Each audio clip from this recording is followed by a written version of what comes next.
Olá, boa tarde. Você acompanha agora as principais reportagens da RIT. Eu abro essa edição com um alerta. O uso excessivo do fone de ouvido em alto volume, hábito comum, principalmente entre os jovens, pode causar sérios problemas de saúde e levar à surdez. Conheça os limites e saiba como proteger a audição na reportagem da Maria Clara Leite. Para muita gente, o fone de ouvido é companhia indispensável. Quando eu me desloco para trabalhar, para voltar, é os momentos que não tem como ficar sem. Eu tô vendo que você tá de fone. Você fica de fone o dia todo? Praticamente. Pode até dar essa sensação ao corpo, mas no ouvido o resultado é outro. O uso inadequado do aparelho pode ser muito prejudicial. Segundo a avaliação da Organização Mundial da Saúde, mais de 1 bilhão de jovens no mundo todo estão sob o risco de perda auditiva por causa do fone de ouvido.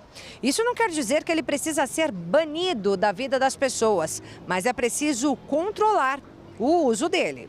Primeiro, é importante entender como funciona a audição. O som, ele entra pelo ouvido, tá? Por essa região. Ele passa pelo conduto, ele faz vibrar essa membrana que a gente chama de tímpano. Essa membrana vibrando, vibram os líquidos dentro desse caracol aqui, que a gente chama de cóclea, tá? E aí, essa cóclea transforma o impulso do som em elétrico e manda para o cérebro. Esses pelinhos na entrada aí do ouvido fazem alguma diferença? Para que eles servem? Não, eles são mais para proteção. Na parte auditiva, eles não têm nenhum tipo de influência. Não protegem, por exemplo, contra o volume elevado nos fones de ouvido. Um dos fatores que levam à perda de audição, somado ao tempo de exposição ao som alto. O ideal, para quem usa um celular ou alguma fonte sonora, é um som assim de 60%, no máximo assim 1 hora, depois disso ter um descanso, não usar o fone no volume alto por muito tempo. O otorrino explica que a regra é 60 por 60, tanto para o volume quanto para os minutos de utilização, vale para todos os aparelhos. E os intervalos para descanso devem ser de, no mínimo, 10 minutos. A Júlia confessa que está fazendo tudo errado. Tem ideia de mais ou menos, assim, quantas horas seguidas você passa com o fone no ouvido? 4 horas. Sem parar. Sem parar. E ela não é a única. A Isabela diz que, ao todo, usa o fone 11 horas por dia. E só faz pausas a cada 3 horas. O meu fone eu já nem gosto daquele que carrega, porque senão acaba a bateria e aí eu tenho que ficar sem. Eu costumo utilizar aquele de fio para usar bastante mesmo. Se continuar assim, pode ter uma lesão que, segundo o doutor, é irreversível. Você vai lesionar algumas células daqui e, obviamente, você vai ter uma perda que é definitiva. Isso aqui são células nervosas, uma vez que elas morrem, elas não regeneram. Sobre os tipos de fones existentes no mercado, o especialista aponta prós e contras para todos. Obviamente, os internos, os de dentro do ouvido, eles vão ter uma distância menor entre a saída do som e o teu tímpano, que foi aquele gráfico que a gente colocou. Então, assim, como ele está mais perto da fonte, obviamente você tem uma audição melhor, você tem que diminuir, você pode diminuir o ruído, né?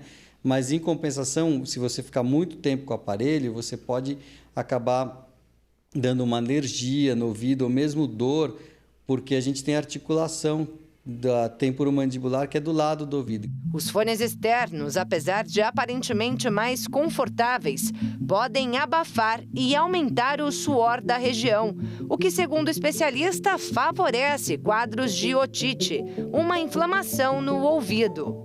Para evitar tudo isso, hoje existe um aparelho usado fora da orelha. É o fone de condução óssea. Em vez de ser colocado dentro do ouvido, ele é colocado aqui atrás no osso. E ele transmite pelo osso o som para dentro do ouvido. Mas o doutor diz que nem todos conseguem se adaptar ao modelo. Diante das opções, ele recomenda o fone que for mais confortável para cada um, desde que usado da maneira correta. Começar a se policiar um pouquinho mais, né? Com certeza, para não ficar com os 30 anos ali já não conseguir ouvir mais nada. E ainda falando sobre saúde, quem precisa do socorro da Justiça para resolver um processo contra os planos de saúde tem que ter muita paciência. O tempo de espera é cada vez maior. Enquanto em 2020 o tempo médio para o Poder Judiciário julgar uma causa para um tratamento contra o câncer, por exemplo, era de 277 dias, agora, 3 anos depois, essa espera passou para 322 dias, tanto na rede pública quanto na rede privada. Ou seja, é quase 1 ano que o paciente aguarda aí para saber se tem direito a receber atendimento ou não. E olha que nós estamos falando de uma pessoa em situação de fragilidade. Agora, um dos grupos de processos judiciais com mais demora não é esse não, mas o que se refere a doações e transplante de órgãos. Até teve uma redução na espera de 2020 para 2021, quando passou de 621 dias para 439 em média. Só que em 2022, a duração média de tramitação até o julgamento foi de 825 dias. São mais de 2 anos. De acordo com o Conselho Nacional de Justiça, no ano passado, foram abertos mais de 295 mil processos que contestam o atendimento no Sistema Único de Saúde. E na rede privada foram registrados 164 mil novos processos em 2022. Uma pesquisa recente relaciona o consumo de fritura à ansiedade e à depressão. O trabalho realizado por uma equipe de pesquisadores norte-americanos indica que quem come frequentemente batatas fritas tem maior risco de desenvolver esses males. Mas novas tecnologias de preparo do alimento prometem um consumo mais saudável. Confira.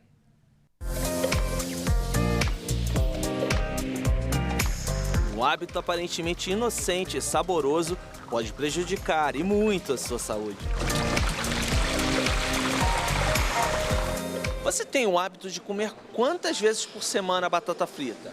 Olha, normalmente eu como 1, 2 vezes por semana, mas é um vício que eu tenho realmente, que é difícil deixar de lado. A batata frita ela é consumida no mínimo umas 2 vezes na semana, sim. É um prato que a minha filha pede muito. Pelo menos umas 2 vezes por semana, né? Eu gosto bastante de fast food. Um estudo recente conduzido por uma revista acadêmica dos Estados Unidos, que contou com cerca de 140 mil entrevistados, alerta: quem consome fritura de forma constante e a longo prazo tem um risco 12% maior de ter ansiedade. Já no caso da depressão, esse risco é 7% superior em comparação a pessoas que não ingerem alimentos fritos.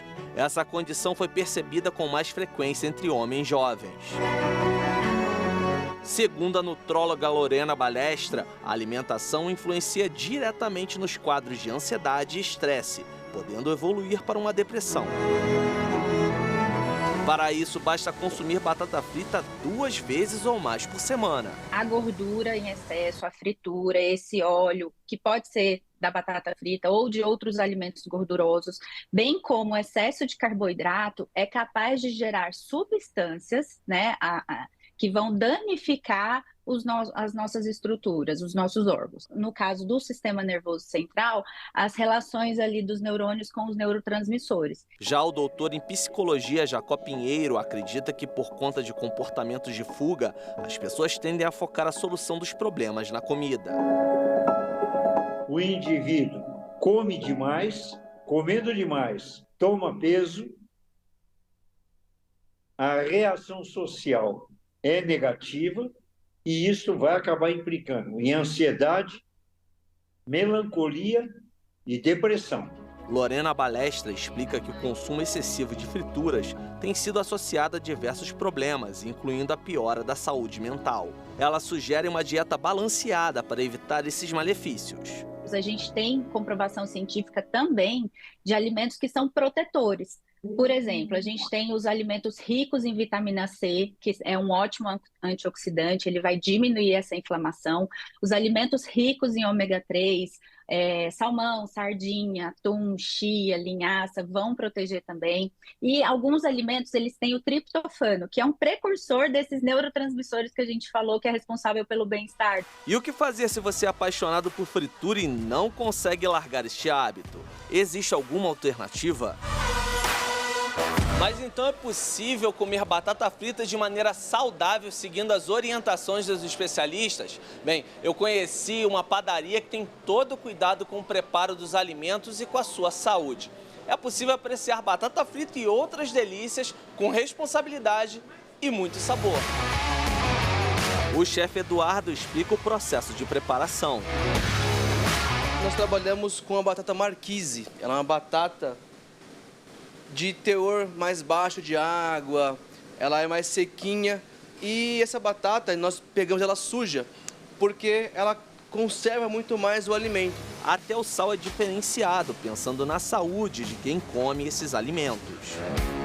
O sal que nós utilizamos é esse salzinho, onde eu faço ele a partir do processo de utilizar a casca da cebola que nós utilizamos aqui na casa. Esse sal ele é rico em quercetina. Quercetina ela ajuda, é um antioxidante, um anti-inflamatório. Por incrível que pareça, ela ajuda no equilíbrio da pressão arterial. Quem teve a ideia de agregar esses diferenciais ao preparo e consumo da batata frita, sanduíches, pães, entre outros produtos, foi o empresário Rodrigo de Holanda. A absorção em relação ao óleo de soja é até 4 vezes menor. Isso reflete diretamente ali na crocância, né, e até na caloria na hora de você consumir esse produto. Então a gente pode chamar só por isso que ele já é mais saudável nesse sentido. Ele, por exemplo, é um óleo que ele tem vitamina E. Né? A vitamina E é antioxidante. Bem, eu não poderia deixar passar essas delícias na minha frente sem experimentar, ainda mais sabendo que tudo é mais saudável. Bom apetite! E olha só que bacana, 3 escolas da rede municipal de São Caetano, em São Paulo, foram citadas como referência de boas práticas em alimentação escolar pela Organização das Nações Unidas para a Alimentação e Agricultura. Elas foram selecionadas no projeto Making School Meals Taste, ou em português, tornando as refeições escolares saborosas, que indica práticas de alimentação nutritiva, mas também atrativas aos alunos. Os cases citados pelos projetos já são praticados em escolas do mundo todo, como iniciativas sustentáveis, horta própria, criatividade nos cardápios, ambiente adequado e uso de alimentos conhecidos pelas crianças, que foram as iniciativas destacadas para inspirar outras escolas no Brasil e no mundo. Outro projeto já iniciado é a capacitação de todo o quadro de profissionais da educação para atendimentos de primeiros socorros. Os funcionários serão treinados em diversos procedimentos, como engasgo, queda, convulsões, hipoglicemia, surto psicótico, parada cardiorrespiratória, desmaio, queimadura, picada de animais peçonhentos, febre e AVC. Ao término do treinamento, as escolas receberão um selo que será afixado em local público e visível, atestando que aquele estabelecimento de ensino está certificado pelo Educa Mais Vidas. Só na rede pública serão 73 instituições. Escolas particulares também podem participar do projeto. E falando sobre economia, olha só, a produção industrial do país registrou em março o primeiro resultado positivo após 2 meses consecutivos de queda. A produção industrial avançou 1,1% na passagem de fevereiro para março. Segundo o levantamento do Instituto Brasileiro de Geografia e Estatística, a alta vem após 2 meses seguidos de queda. Na comparação com março do ano passado, a produção industrial cresceu 0,9%. E no acumulado do ano, que tem como base a comparação do mesmo período do ano anterior, a indústria teve uma queda de 0,4%. Mas apesar do resultado positivo do mês, a indústria nacional ainda está 1,3% abaixo do patamar pré-pandemia, registrado em fevereiro de 2020, e 17,9% abaixo do nível recorde da série, alcançado em maio de 2011. 3 das 4 grandes categorias econômicas e 16 dos 25 ramos pesquisados registraram avanço na produção em março, na comparação com fevereiro. Entre as atividades, as influências positivas mais importantes vieram de coque, produtos derivados do petróleo e biocombustíveis, máquinas e equipamentos de informática, também produtos eletrônicos e ópticos. Por outro lado, entre as 8 atividades em queda, confecção de artigos do vestuário e acessórios exerceu principal impacto em março de 2023, interrompendo 3 meses consecutivos de crescimento, período em que acumulou alta de 13,5%. Vale destacar também os recuos assinalados pelos ramos de móveis e de produtos de metal.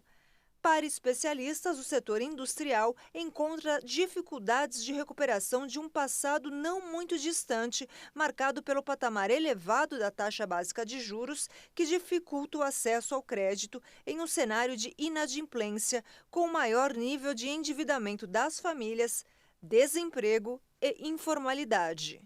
E a partir do dia 2 de outubro, os cheques terão mudanças. A medida anunciada pelo Banco Central pretende modernizar e dar mais segurança ao uso deste instrumento de pagamento.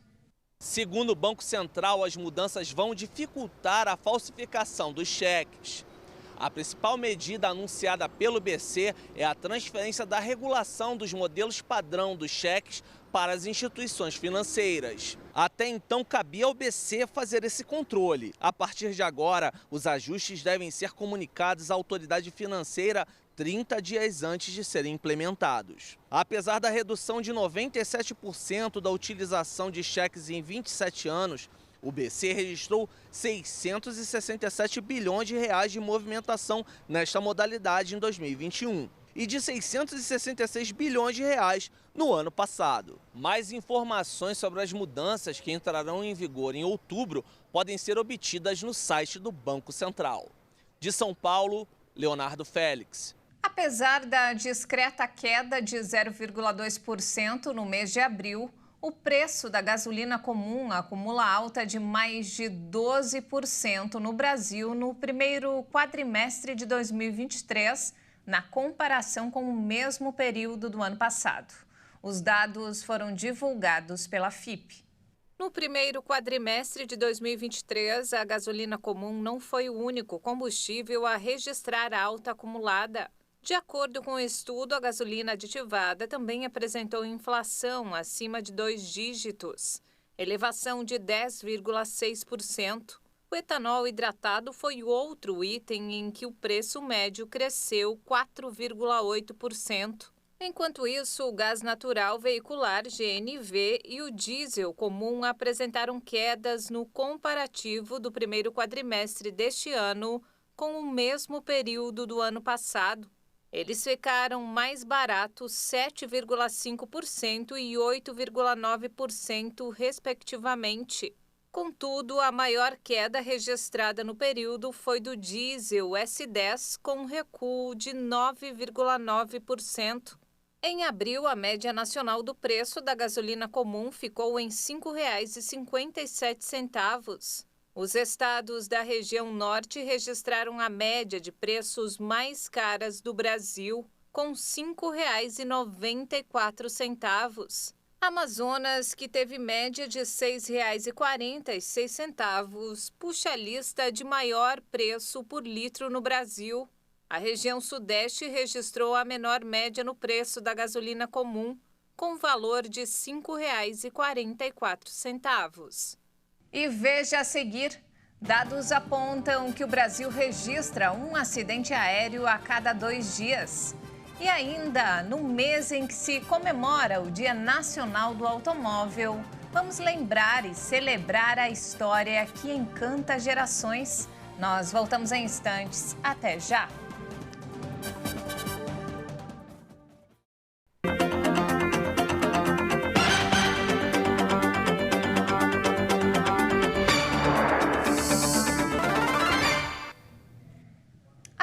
cada 5 dias, um novo prédio foi construído na cidade de São Paulo nos últimos 28 anos. O número chama a atenção para os impactos da rápida verticalização na capital paulista. Uma cidade cada vez mais vertical, cujo número de prédios quase dobrou em menos de 30 anos. De 1995 a 2023, São Paulo construiu 2.000 edifícios do porte do Copan, um dos cartões postais da capital, projetado por Oscar Niemeyer, com 32 andares e 115 metros de altura. Isso quer dizer que, no período, um prédio foi construído a cada 5 dias. Os dados foram compilados por uma nova plataforma digital cartográfica desenvolvida pelo CEM, o Centro de Estudos da Metrópole, onde foram disponibilizadas informações do município com base no IPTU, o Imposto Predial e Territorial Urbano. E o grande questionamento que fica diante desses dados divulgados diz respeito aos impactos causados por esse crescimento vertical tão acelerado. A engenheira ambiental e ecodesigner social Júlia Tedesco ressalta principalmente as consequências ambientais desse fenômeno. O solo, por exemplo, ele sendo diretamente impactado, mas também a gente pensa na água, na infiltração disso para o solo ou não, então pode aumentar enchentes.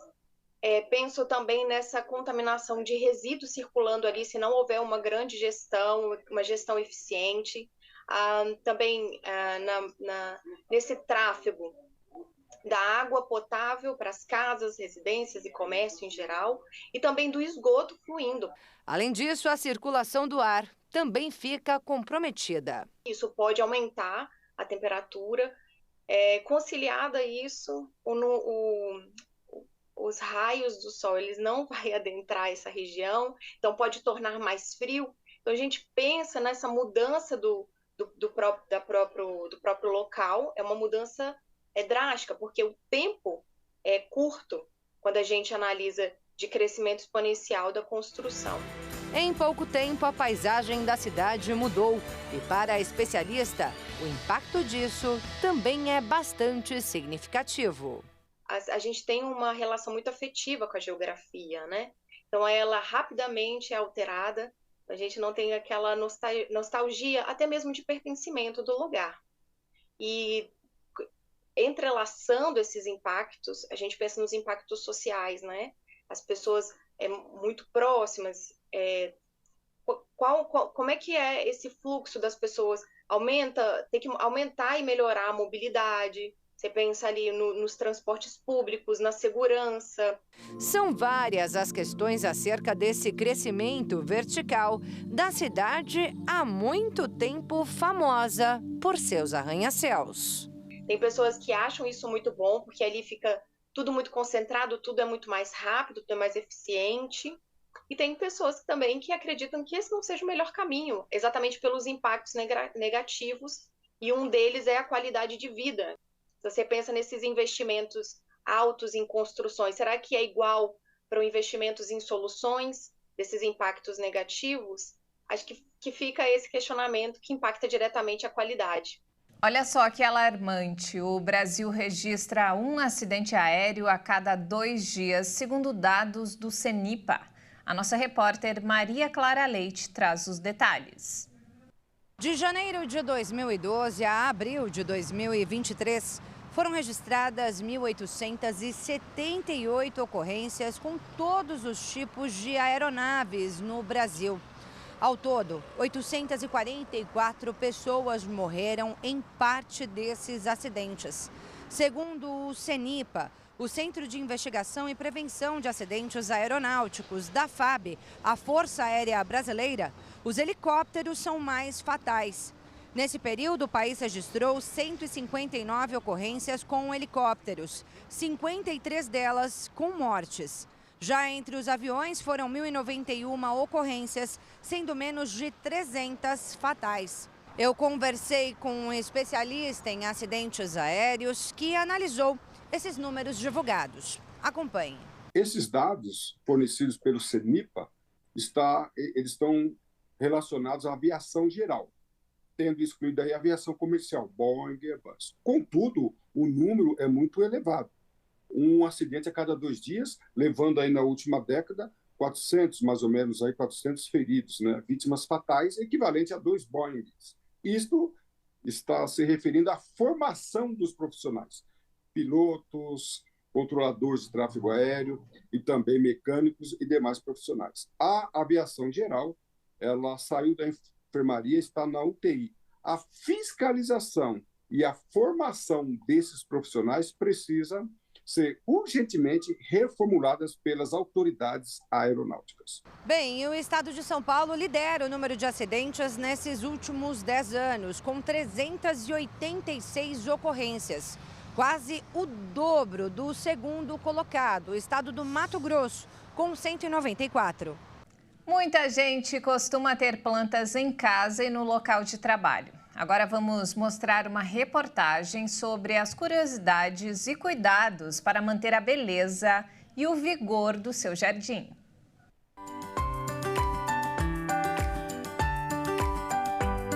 Lírio da Paz, Maria Sem Vergonha.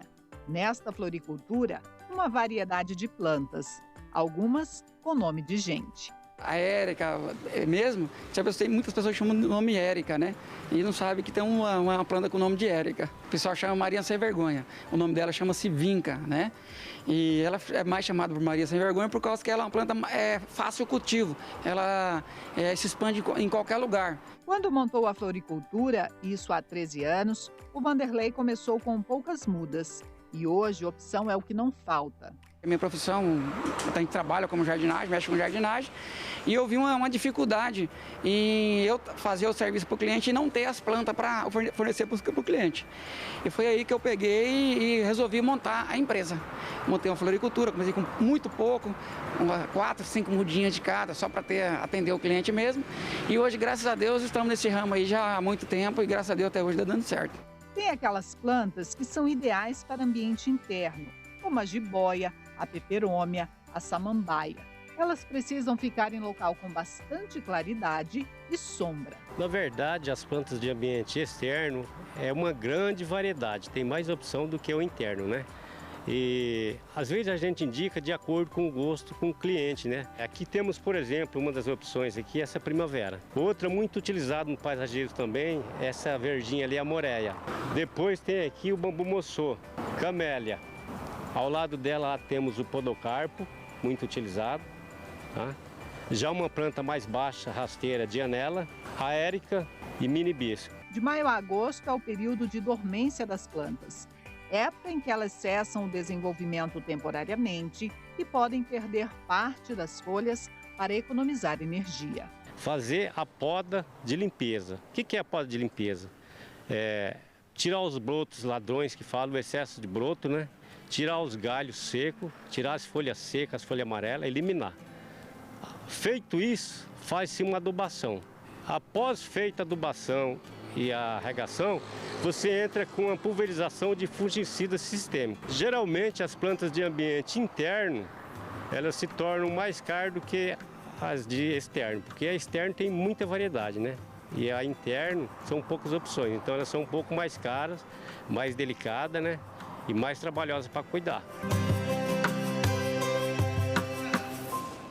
Já é comum ouvir que o carro popular não é mais de fato popular. E um levantamento da Fundação Getúlio Vargas comprovou essa teoria. Nos últimos 3 anos, os carros populares ficaram 45% mais caros no Brasil. E esse índice está acima da inflação do período.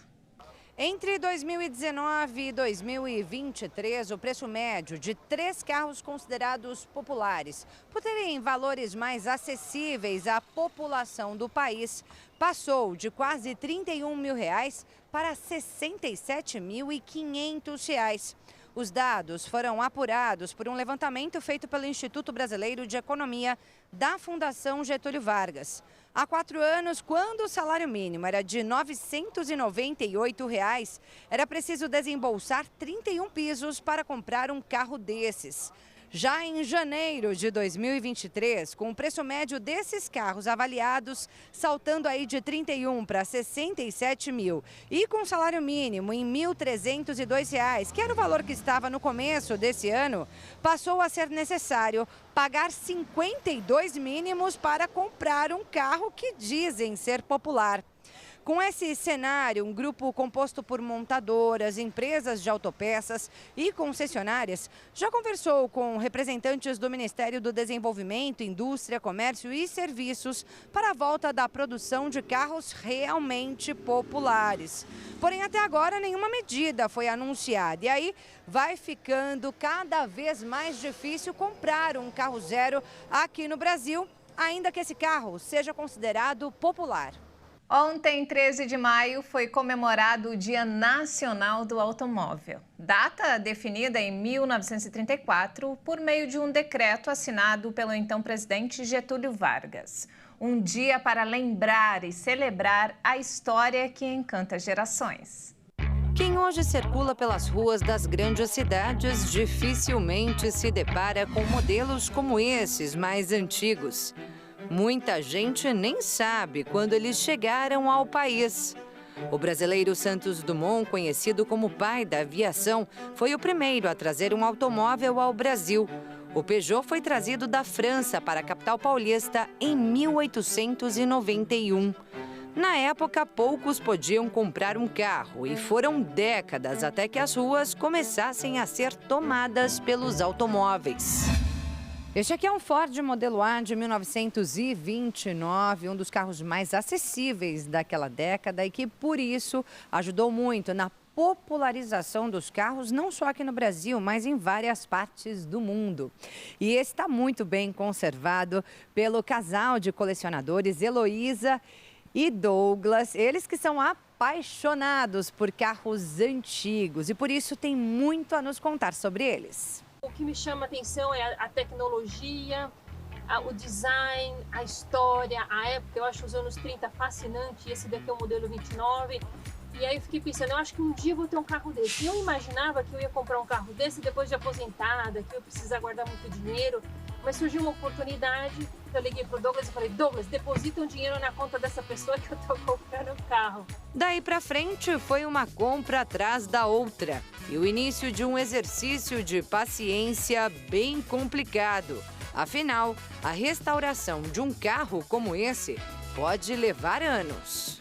É uma experiência muito interessante, é muito bacana você tirar um carro, né, que estava ali desintegrando e trazer ele à vida novamente, trazer mais um carro para o mercado, para a história, para as pessoas aproveitarem desse patrimônio, mas o custo dele não, em termos financeiros, não justifica. Nós poderíamos ter comprado um pronto por uns 120 mil, mas a gente quis trazer um que já estava condenado de volta à vida.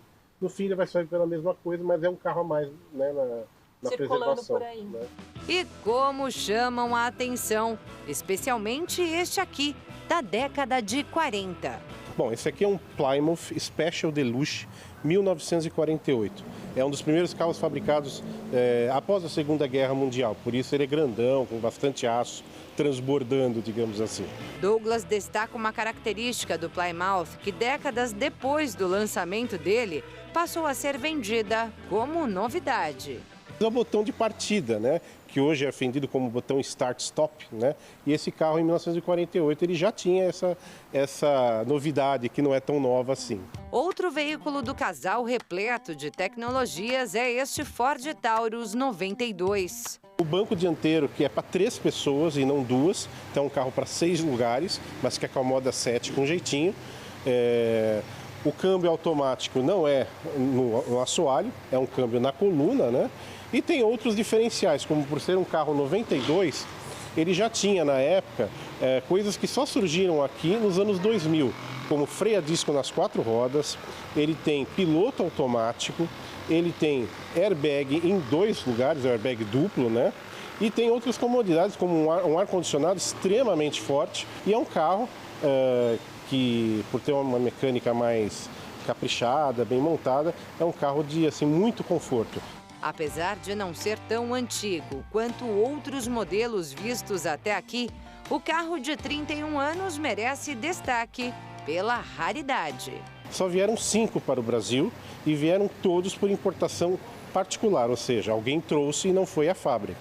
Neste caso, eles foram trazidos pela própria montadora, a Ford, para atender o consulado e a embaixada dos Estados Unidos. Esse meu, especificamente, ele serviu à própria embaixada lá em Brasília. Ao todo, o casal tem hoje uma coleção formada por 8 carros. E entre eles, o Fusca não poderia faltar. Porque o Fusca é o carro mais icônico que já foi fabricado e uma coleção sem ele está incompleta. Esse modelo 94 foi um dos últimos produzidos no Brasil, que interrompeu definitivamente a fabricação de Fuscas em 1996. Mas ainda hoje, ele é paixão nacional. E é tão curioso que até hoje o Fusca, tem tantos Fuscas disponíveis, que segundo o Detran de São Paulo, ele ainda está entre os carros mais licenciados, ou seja, ainda há um comércio muito forte de Fuscas sendo comprados, vendidos e, consequentemente, transferidos. Mais do que alimentar a própria paixão, com o acervo, o casal conserva a história dos automóveis e, por meio de uma empresa de locação, oferece a noivas a chance de desfrutar dessas joias raras, nem que seja por apenas alguns minutos. A ideia era essa, realmente de compartilhar um pouco disso, porque eu acho que não faz sentido você ter alguma coisa escondida no galpão onde ninguém vê. Então, uma maneira que a gente encontrou de compartilhar um pouco dessa paixão foi fazer aluguel para publicidade, né, Douglas? E a gente faz casamento, aniversário também. E é uma oportunidade, de novo, de compartilhar essa paixão com alguém e também da gente conseguir um pouco de recurso financeiro para manter o patrimônio. Isso não é algo constante, não é o nosso foco, a gente tem isso em paralelo, mas você não imagina, eu choro quando eu vejo uma noiva no carro, eu realmente me emociono, eu gosto muito disso, eu acho que essa experiência é sensacional. E como é? Quem não gostaria de passear nessas máquinas? E claro que para encerrar essa reportagem, eu também vou dar uma voltinha aqui junto com o Douglas nesse veículo luxuoso da década de 40. Já são 75 anos de história e eu quero também viver essa nostalgia. Tchau, tchau!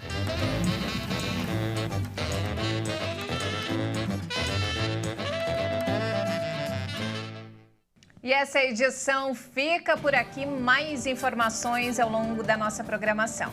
E se quiser rever as nossas reportagens, é só acessar o canal Hit Notícias no YouTube. Obrigado pela companhia e ótimo domingo para você. Até mais!